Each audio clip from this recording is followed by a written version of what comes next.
जरा सोचिए कि अगर जो दिल्ली के हालात है कोरोना वायरस को लेकर के वो गया के या मगध के हो जाएं तो क्या होगा। या फिर सोचिए कि मुंबई के जो हालात हैं वो हो जाएं गया के आसपास के रीजन में तो क्या होगा। या फिर उसके आधे भी अगर केसेस बाहर आपके मगध रीजन में दिखते हैं तो क्या होगा।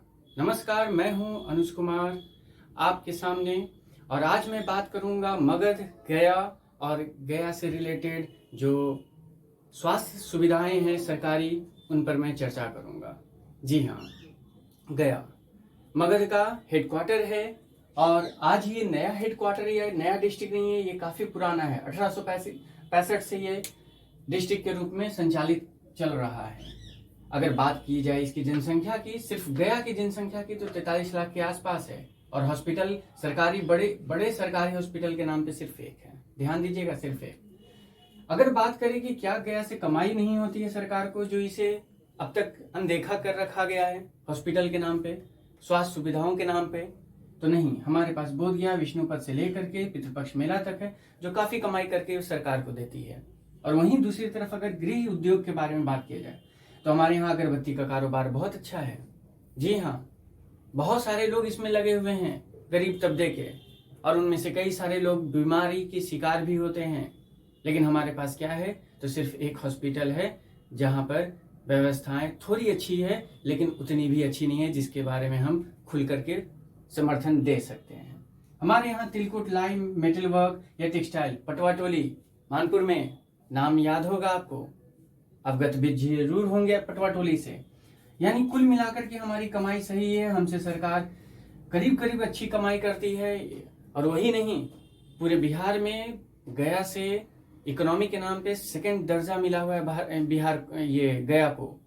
लेकिन हम पर खर्च काफी कम हो रहा है इस स्वास्थ्य विभाग के द्वारा। गया वो शहर है, गया वो डिस्ट्रिक्ट है जहां से एक धर्म का उत्सर्जन होता है। जी हाँ, बुद्धिज्म। लेकिन हम अभी भी पीछे हैं।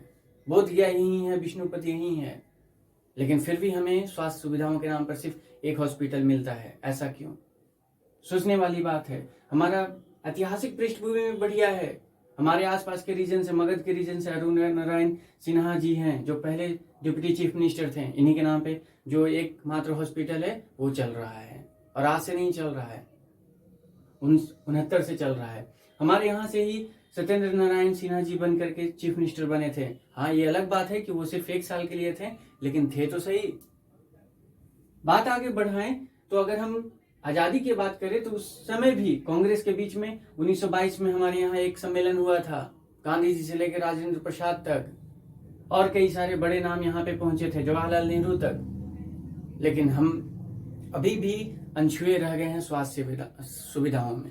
आज भी मैं दावे के साथ कह सकता हूँ, अगर आपके यहाँ गंभीर समस्या उत्पन्न होती है, आपके आसपास, आपके परिजनों में, या कहीं भी गंभीर बीमारी घर कर लेती है, आपको निश्चित तौर पर बाहर निकलना पड़ता है। चाहे बनारस जाना पड़ेगा, दिल्ली जाना पड़ेगा, वेलोर जाना पड़ेगा, या बाहर कहीं और भी। लेकिन आप पूरी तरह से जो एकमात्र हमारे पास स्वास्थ्य के नाम पर जो एक हॉस्पिटल है, आप उस पर विश्वास नहीं कर सकते हो। सोचने वाली बात है, कौन है इसका दोषी? कौन है इसका दोषी? बात की जाए तो पूरे गया का जो जनसंख्या था वो 43 लाख था, और पूरे मगध का जो जनसंख्या है वो करीब 1 करोड़ 9 लाख से ऊपर है। 1 करोड़ 5 जो जिले हैं वो पूरी तरह से एक हॉस्पिटल पर डिपेंडेंट है। आपको सोचना चाहिए क्या प्रेशर है। सोचने वाली बात है। अगर हम उस हॉस्पिटल के बारे में ब्यौरा करें तो उसके पास सिर्फ और सिर्फ 544 बेड हैं, जिसमें आईसीयू 60 है और वेंटिलेटर 18 है। आपको पता ही होगा कोरोना वायरस से लड़ने के लिए वेंटिलेटर की क्या जरूरत होती है। सोचने वाली बात है थोड़ी सी ये भी। अगर कोरोना का पैर यहाँ पे पसरा, क्या होगा? अमीर तो ठीक है, सब्स्टिट्यूट उपाय होते हैं, पैसे खर्च करके प्राइवेट संस्थाओं में दिखा सकते हैं। गरीबों का क्या होगा? आपका क्या होगा? सोचिएगा जरूर, कौन है इसका दोषी? सांसद, हमारे सांसद, विधायक, या कौन? किसने इस पे ध्यान नहीं दिया? 5 जिला और हॉस्पिटल, एक औरंगाबाद अलग कर दिया जाता है। ठीक है, उस समय पैसे की दिक्कत होगी, लेकिन लंबे समय से अलग है। आज तक वहां पर कोई सुविधा नहीं हॉस्पिटल के नाम पर। 5 जिला बनते हैं, और अभी के अभी उसके पहले से जो एक मात्र मेडिकल हॉस्पिटल है वो हम तक है, और वो भी बहुत कम बेड के साथ। अगर आगे के समय में कुछ भी अनहोनी घटती है या भी कुछ भी घटती है, कौन इसका जवाबदेही लेगा?